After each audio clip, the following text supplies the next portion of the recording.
অন্তর্বর্তী সরকার লক্ষ্যচ্যুত হয়েছে। দ্রুত নির্বাচিত সরকার না আসলে নানা রূপে দেশে আবারও স্বৈরাচার প্রতিষ্ঠিত হতে পারে। এ মন্তব্য করেছে বিএনপির স্থায়ী কমিটির সদস্য আমির খসরু মাহমুদ চৌধুরী।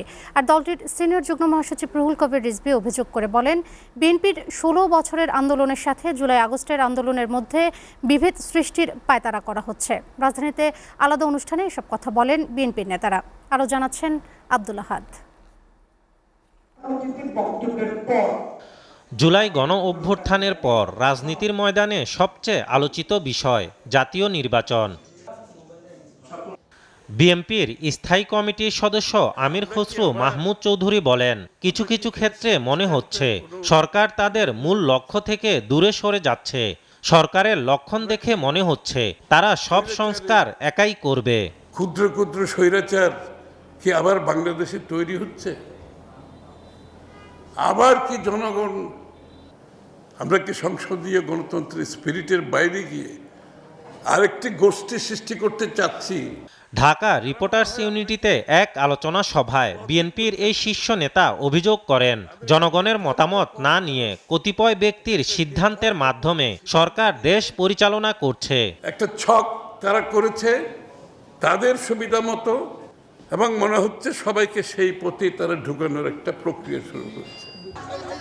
এদিকে শিশু আসিয়া নির্যাতনের বিচারের দাবিতে বিএনপির কেন্দ্রীয় কার্যালয়ের সামনে বিক্ষোভ সমাবেশ করে জাতীয়তাবাদী মহিলা দল।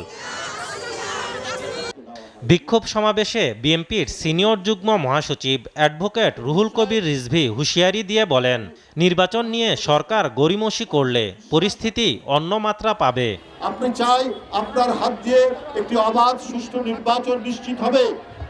আপনি অবাধ সুষ্ঠু নির্বাচনের মাধ্যমে জনগণের প্রতিনিধির কাছে ক্ষমতা হস্তান্তর করবেন, এই ধরনের একটা গভীর বিশ্বাস জনগণের। কিন্তু যদি গড়িমসি হয় তাহলে তো এটা ভিন্ন মাত্রা নেবে। আর দলটির স্থায়ী কমিটির সদস্য সেলিমা রহমান অভিযোগ করেন, প্রশাসনের বিভিন্ন জায়গায় আওয়ামী লীগের দোসররা পদোন্নতি পাচ্ছে ও পুনর্বাসিত হচ্ছে। ফ্যাসিস্ট সরকারের দোসর যারা, তাদেরকে দেখি আমরা তাদের এখনো বিভিন্ন ভালো জায়গায় পদায়ন হচ্ছে। কেন এটা হচ্ছে? আপনারা তাহলে কি করছেন? আপনারা আইন শৃঙ্খলাকে বশে নিয়ে আসুন। একই দিন দুপুরে জাতীয় প্রেস ক্লাবের সামনে এক প্রতিবাদ সভায় চেয়ারপারসনের উপদেষ্টা জয়নুল আবদিন ফারুক ঐক্যমত্যের ভিত্তিতে দ্রুত জাতীয় নির্বাচনের দাবি জানান।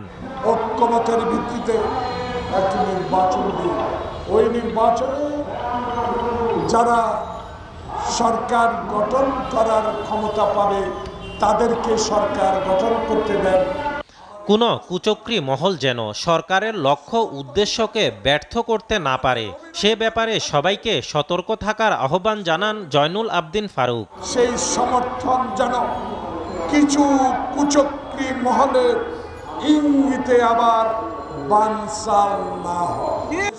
আব্দুল আহাদ, এসটিভি, ঢাকা।